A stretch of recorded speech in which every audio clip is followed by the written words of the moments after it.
Bueno, ya estamos con Gabriela Michetti y con Sergio Berman. Gracias por venir a los dos. A ver, primero que nada, porque quedaba flotando ahí el tema de la aspiración de Macri. Hoy Massa dijo que no va a formar un bloque conjunto con el PRO en el Congreso. Todos van a ser diputados, que no va a formar un bloque en el Congreso. ¿Hay alianza con Massa o no hay alianza con Massa? Lo que hay es una conversación de Mauricio con Sergio Massa en su momento, antes de la definición que tomó el partido en la provincia de Buenos Aires, de integrar con nuestros candidatos también la lista del Frente Renovador. Y en esa conversación, lo que dijo Mauricio, una conversación en la cual los dos se pusieron de acuerdo en armar algo que le pusiera freno al kirchnerismo. Hasta ahora es eso, y después digamos, lo que pueda surgir como proyecto para adelante se irá viendo justamente en el día a día, porque vos acordate que nosotros en el 2009 tuvimos un proyecto en la provincia de Buenos Aires en conjunto con Francisco de Narváez, con Felipe Solá, y lamentablemente después no pudimos, bueno, por razones que son de público conocimiento, como se dice, no pudimos seguir sosteniendo ese proyecto. Entonces ahora somos muy precavidos, muy prudentes, y vamos a ir viendo paso a paso cómo se va dando esa posibilidad, ¿no? Pero ustedes consideran, como ha dicho en algún momento Macri, que Massa es hoy el hombre en la política que le puede poner un límite a Cristina. Bueno, eso fue lo que conversaron y eso es lo que nosotros esperamos de él, porque confiamos en su palabra y porque nuestros candidatos forman parte de su lista y entonces estamos esperando que eso sea como se pactó, como se acordó. Por eso te digo, después está la prudencia que también uno tiene en ver si realmente va a suceder lo que se habló o no va a suceder lo que se habló. A ver, vamos a hablar, hay dos modelos de país y ahora vamos a ir desgranando, porque la gente lo que quiere es definiciones, porque todos hablan del modelo K, del modelo de Macri. Bueno, ¿cuáles son esos modelos en términos concretos? ¿Pero ustedes creen que se está dirimiendo, como dice el kirchnerismo acá, dos modelos de país? ¿Se está plebiscitando el modelo kirchnerista? No, yo lo que creo que se está plebiscitando es el futuro.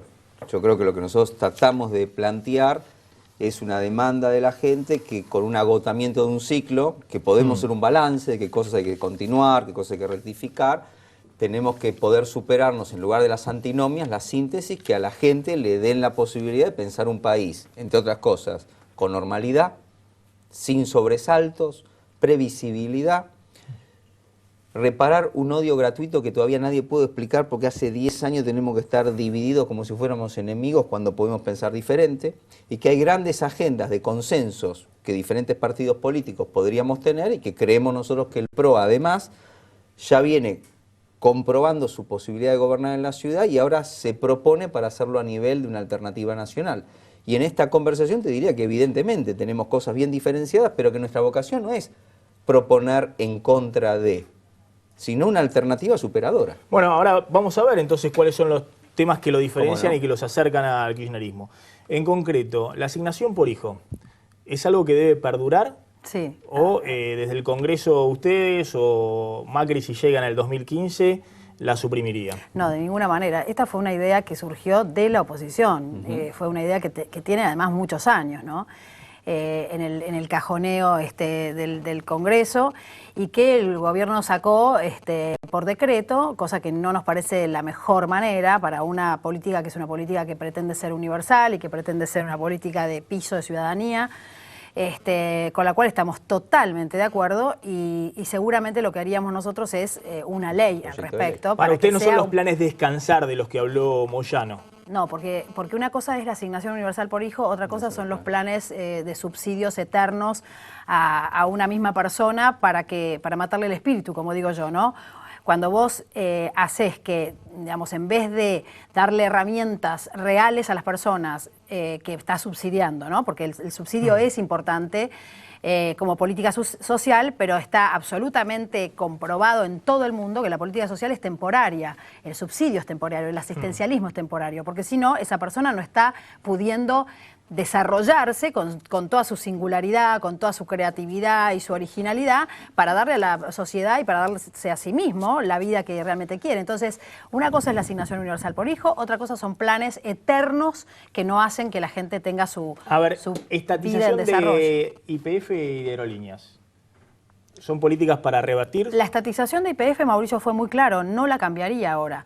Porque el problema de la estatización de YPF no es tanto si es privada o si es pública. Yo soy de las que piensan que los recursos naturales tienen que estar en manos del Estado, así como otros servicios públicos no.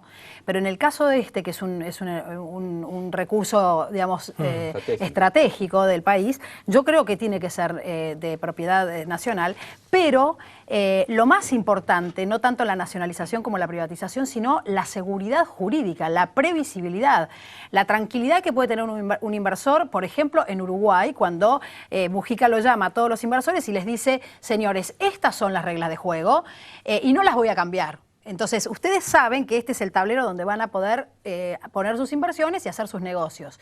Entonces, el problema más grande que tenemos en la Argentina no es tanto si es nacional o si es privada, sino este cambio que hacemos, incluso los mismos que la privatizaron la nacionalizan, digamos, ¿no? A ver, fútbol para todos. No sé si es futbolero del Rabino, pero... Sí, ¿por qué no? Hincha de Boca. Sí. El fútbol para todos tiene que ser justamente una política de acceso para todos al espectáculo deportivo, que no tiene absolutamente nada que ver con la falacia y la demagogia de usar algo que es la pasión de los argentinos para la bajada de línea de propaganda del Estado para un solo partido con la plata de todos. Entonces, porque si hablamos además, de fútbol para todos, hablamos de fútbol para todos y otra cosa es usar ese recurso. Está bien, pero para usted seguiría siendo gratuito. Pero ¿sabes por qué? Televisión abierta. Pero ¿sabes No por puede qué? haber. Porque es absolutamente sustentable, Maxi. Ahora, el problema es, como dice Sergio, que si vos usás el tiempo de publicidad para el gobierno, obviamente no es sustentable. Entonces le sale muy caro a los argentinos. Es mentira que es gratuito. Todos los impuestos muchos impuestos de los argentinos van a parar a fútbol para todos, con lo cual gratuito no es en lo absoluto. Sería gratuito en el caso de que cuando vos haces la publicidad de fútbol para todos, haces una publicidad en la cual las empresas empiezan a poner plata. Y entonces así lo haces sustentable perfectamente, como dijo el gobierno que lo iba a hacer, y perfectamente los argentinos podrían tener acceso al fútbol gratuito. Juicios a los represores, ¿están de acuerdo que se Con una continúen? justicia independiente que juzga y no toma ni revancha ni castigo porque es presionada para seguir los argentinos de manera pendular, que en lugar de decirnos toda la verdad, nos decimos media verdad de que son mentiras, por supuesto que sí, porque nadie en la Argentina de hoy está en contra de la verdad, la memoria y la justicia, pero todos estamos ya cansados que nos mientan, porque vos no podés seguir insistiendo con banderas que habías arriado hace 30 años, las levantás ahora y nombrás a Milani jefe del ejército. Entonces nosotros lo que decimos es discusiones de fondo conceptuales, ideológicas, que tienen con la memoria completa de los argentinos, desde ya. La demagogia y la manipulación de ninguna manera. A ver, hablando de ideología, hoy hay una nota con una crítica durísima de Beatriz Arlo, que ha venido varias veces al programa. Por suerte tengo muy buena relación con Beatriz, pero no creo que sea una cuestión personal, sino que conceptual, muy sustanciosa, en la cual Beatriz Arlo, que es una crítica, tal vez la intelectual anti-K más odiada por el gobierno, se permite una crítica muy dura a los dos candidatos del PRO, a Michetti fundamentalmente y a Sergio Berman, en el diario La Nación.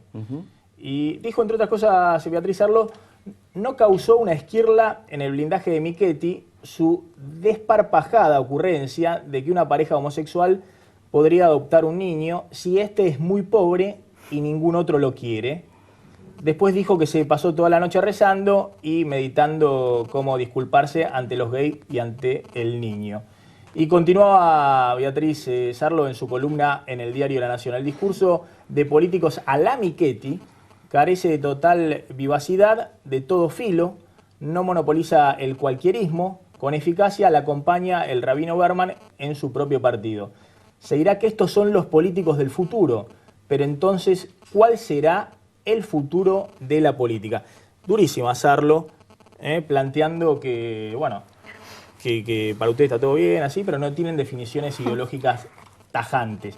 Y concluye Arlo, en un clima donde a los políticos se la reclama gestión, Michetti ha hecho un milagro, no se la recuerda por su gestión institucional, por el lado menos pensado salta la liebre. En esas dos intervenciones, homosexuales y adopción, se agazapa la ideología, esa cosa de la cual es mejor no hablar si se quiere sostener un discurso a lo Michetti. Bueno, mira, lo único que se me ocurre pensar es que Beatriz Arlo no me conoce. Es lo único que se me ocurre pensar, porque pienso bien de ella. Entonces, creo que no me conoce, creo que definitivamente no ha visto nada de lo que yo he hecho, ni se ha preocupado por saber lo que yo he hecho. La invitaría simplemente podría mostrarle muchísimas de las cosas en las cuales he tomado partido y el hacer, ¿no? Que es donde uno plasma su ideología, porque yo ideología tengo, claramente. Uno no puede actuar si no tiene valores, principios, cosmovisión del mundo, un modelo al cual se refiere, ¿no? Con sus acciones. Tengo absoluta ideología y muy claros mis valores y mis principios y todas las definiciones políticas que ella quiera que yo quiera dar o necesite dar. Es más, vos nos estás preguntando y no tengo ningún problema en definir claramente todo. Ella te señala, vos fuiste opositora al matrimonio igualitario. Sí, pero yo fui muy clara con el matrimonio igualitario. Y te señala igualitario. como que tenés ahí pero ella, algún tipo de prejuicio o de aversión por eso digo que no me con conoce. los homosexuales. Espera, que porque termino, Sergio. Sí, perdón. Creo que no me conoce justamente por eso, porque no tengo ninguna, al contrario, fui muy clara en mi discurso, no lo leyó. En mi discurso yo dije que estaba totalmente a favor de una unión civil ampliada, de hecho teníamos un proyecto para eso, y que mi única duda e inquietud era la visión y la mirada puesta en los niños, que cuando uno tiene que pensar, o el juez tiene que pensar a qué familia que está en el listado de adoptantes se los va a dar, cuando pensar en una familia, digamos, de una pareja homosexual, una pareja heterosexual, podía llegar a tener la duda de si ese niño no tenía después problemas en esta sociedad que todavía no ha normalizado ni ha naturalizado el tema de las parejas homosexuales como lo tenemos que naturalizar, si ese niñito no lo estábamos, digamos, metiendo en algún brete o en alguna problemática que, digamos, nosotros los adultos lo estábamos, digamos, introduciendo, ¿no? Entonces que había que por de todas maneras cometiste ahí un error, no voy a repetir el error, pero digamos, por eso decir que en todo caso se lo pueden dar en adopción pero esa frase fue un disparate, a los chicos pobres eso fue un disparate o que absoluto. no tengan con quién adoptar. ¿Vos crees que yo, que soy una persona que está todas mis políticas, pero no todas las sobre cosas, eso. Pediste temas perdón sociales. sobre eso después. No, pero además que no, ni siquiera pedí perdón sobre eso, era sobre otra cosa, está mal, pero no importa. Lo que digo es, si ella quiere conocer mi ideología, la mejor manera de conocer mi ideología es por mis hechos. Y por ejemplo, una de las cosas que yo creo que muestra claramente mi ideología es todo el trabajo que se está haciendo en la Secretaría de Hábitat e Inclusión de la Ciudad, que es el equipo que yo dejé de la vicejefatura y con el que sigo teniendo contacto y sigo guiando políticamente. Ese equipo plasma perfectamente en la vida real mi ideología. Una ideología que hoy está premiada a nivel internacional porque es la única ciudad de América Latina que está copiando el modelo más progresista de inclusión social en las villas de la ciudad. Ahora te hago una pregunta más con el tema de Sarlo, porque Sarlo es insospechada de estar haciéndole el juego. Aparte me parece interesante que se respondan estas cosas, estas críticas, porque no hacer el juego justamente del kirchnerismo. Siempre te atacan, le está haciendo el juego a la derecha. Entonces, en este caso, a mí no me nadie puede acusar a Sarlo de estar haciéndole el juego al kirchnerismo. Sarlo, con toda razón, dice, miren, Michetti tiene prejuicio con los homosexuales, le preocupa un tema de una designación del secretario de Educación. Diciendo y no los tengo. El secretario de Educación, yo no propuse a nadie de Educación, no sé de qué habla. Yo siempre fui acompañante de Mauricio en las cosas y en el equipo en las cosas que, sinceramente, creo que no me conoce, nada más. Poner en contexto la columna, porque hay algo que vos no mencionás que sí dice la columna, que esa columna va a ser una galería de candidatos. O sea, yo lo que aspiro es a que dejemos transcurrir el tiempo por el hecho de si el Diario de la Nación y Beatriz Sarlo se va a transformar como ensayista, a hacer un análisis de candidatos. ¿Por qué lo pongo en este contexto? Sí, va a ser dura seguramente con todos los candidatos. Por eso yo digo, le tocó a Gaby ser la primera. Yo lo que digo es, esta impronta de discutir ideas que me parece válido, con una carga tan personal, no le suma a nadie. A mí me gustaría que lo mismo que Beatriz tiene para que nosotros discutamos, que me parece válido, lo hagamos sin esa impronta de tipo personal, porque podría haber planteado las mismas objeciones a cómo nosotros entendemos la política, sin una carga de esa impronta tan personal. Mira, una cosa que parece paradójico, ¿no? Cuando yo estaba de vicejefa, tuve a mi cargo el programa del Bicentenario, ¿no? Los festejos del Bicentenario de la ciudad. Y entonces, cuando una de las tareas que hicimos, uno de los programas que hicimos fue repartir 200 medallas del Bicentenario, que las hizo Pujía, a intelectuales, vecinos, gente que se ha destacado por algo en la Ciudad de Buenos Aires y que nos parecía que te merecía esa medalla, ¿no? La que eligió a Beatriz Sarlo para darle esa medalla fui yo. Y ella no sabe, digamos. Bueno, pero eso la enaltece a Beatriz Sarlo, aunque lo supiera. No, pero te quiero decir... totalmente libre, no, pero lo como que te quiero escritora, como decir periodista, es que de yo criticar. respeto su pensamiento y respeto su diferencia ideológica o lo que fuera conmigo, y me tomé el trabajo de conocerla para poder darle la medalla. O sea, me tomé el trabajo de leer sus libros, me tomé el trabajo de saber cómo opina, qué hizo, qué tipo de aporte le ha dado a la cultura argentina.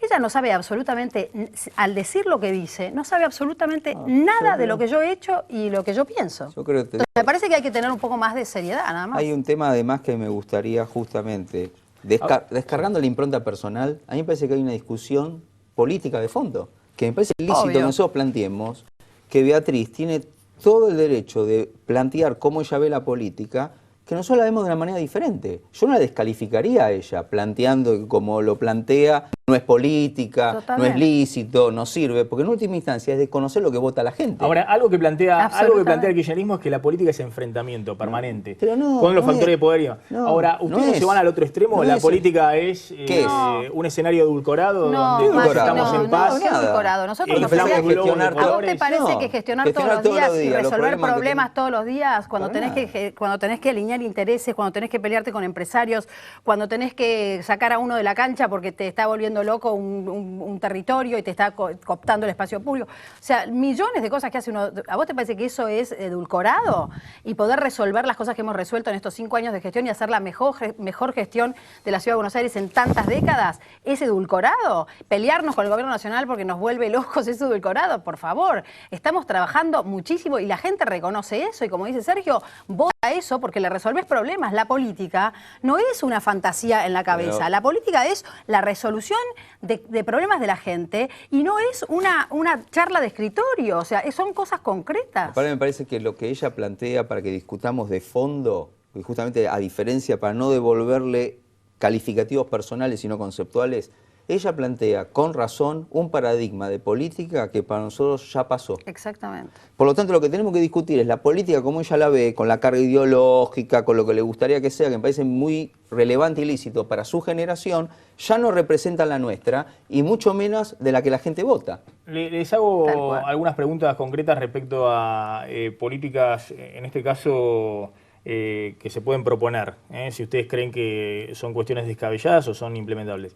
82% para los jubilados. Sí, yo creo ¿Se puede financiar o es una cuestión demagógica yo creo que de la oposición? No, yo creo que se puede financiar porque la Argentina tiene en este momento todavía una oportunidad por unos cuantos años importante, digamos. Entonces, la cantidad de recursos que se han mal usado, sobre todo en los subsidios a empresarios, en los mal dados subsidios a empresarios, que obviamente no tenían ningún control, ni ninguna revisión, ni ninguna evaluación, ni la tienen hoy, obviamente que se puede hacer. Renta financiera, esto de gravar con un impuesto las transacciones financieras, ¿ustedes están de acuerdo? Es algo que se planteó más que nada en la campaña en la provincia de Buenos Aires, lo planteó Massa, después lo agarró el kirchnerismo. Yo estoy de acuerdo siempre y cuando sea digamos, un impuesto que no jorobe otra vez a la clase media. O sea, tenemos que tener claro que el sistema tributario argentino está muy regresivo, terriblemente regresivo, y que hay mucha gente que está pagando mucho dinero en impuestos y que tiene ingresos realmente pobres. Es una herramienta de persecución. Entonces, de recaudación. digo, si va a ser una grabación, digamos, a la renta financiera de los sectores que realmente tienen mucho dinero y que han despegado concentrando mayor riqueza en esta década kirchnerista, me parece perfecto. Y creo que lo tenemos que hacer. Ahora, si va a ir a pegarle al plazo fijo del señor que ahora no puede ahorrar en dólares y ahora ni siquiera va a poder ahorrar en pesos un plazo fijo, me parece que tenemos que tener cuidado. Hay que explicar a la gente además lo que pasó con las AFJP. Porque vos estás hablando del 82% y la gente no sabe que las AFJP, que nosotros estamos de acuerdo que el Estado sea el garante de la previsión social, están usando la plata para las netbook, para los subsidios cruzados y para la caja discrecional. Entonces, todo ese tipo de uso. Y después vos le decís a los jubilados que no le vas a pagar ni el 82% ni la sentencia de la Corte Suprema, que ya son firmes. Bueno, ese tipo de manipulación son los que vos llamabas antes los modelos de dos países. ¿Pero ustedes no están pensando en volver a las AFJP? No, te estoy tratando de explicar que lo que parece una noble idea tiene un fin perverso. Entonces yo lo que digo es, si tenemos ideas nobles, implementémoslas, no le digamos a la gente una cosa y hagamos otra. Les hago la última. Cuando Carrió, que está ahí cabeza a cabeza peleando... No tan cabeza a cabeza, le lleva como 10 puntos. Caen cabeza a cabeza. Ahora vamos a mostrar unas 18 encuestas ¿a con cuánto? A 30, doctor 29. Zuleta Puseiro. Forma parte de un espacio, está en una interna, hay distintas encuestas, las vamos a mostrar en la Ciudad de Buenos Aires. Carrió, pero no es para desmerecer. Carrió dice hay un problema terrible del kirchnerismo desde el punto de vista de la corrupción. Dice es una cuestión sistémica, se robaron todo, bueno, todo lo que conocen de Carrió. Pero también critica a Macri con el tema de la corrupción, es decir, tanto al kirchnerismo como al macrismo. Bueno, a ver, ¿dónde están los casos de corrupción del macrismo? No. Es un gobierno que no tiene ningún caso de corrupción. Está clarísimo que me parece que ahí le erra Lilita. Podría criticar por otras cosas, pero no va a poder criticar por corrupción al macrismo, ¿no? No hay cómo. No hay caso. Gracias a los dos por haber venido a vos por la invitación. Plan M.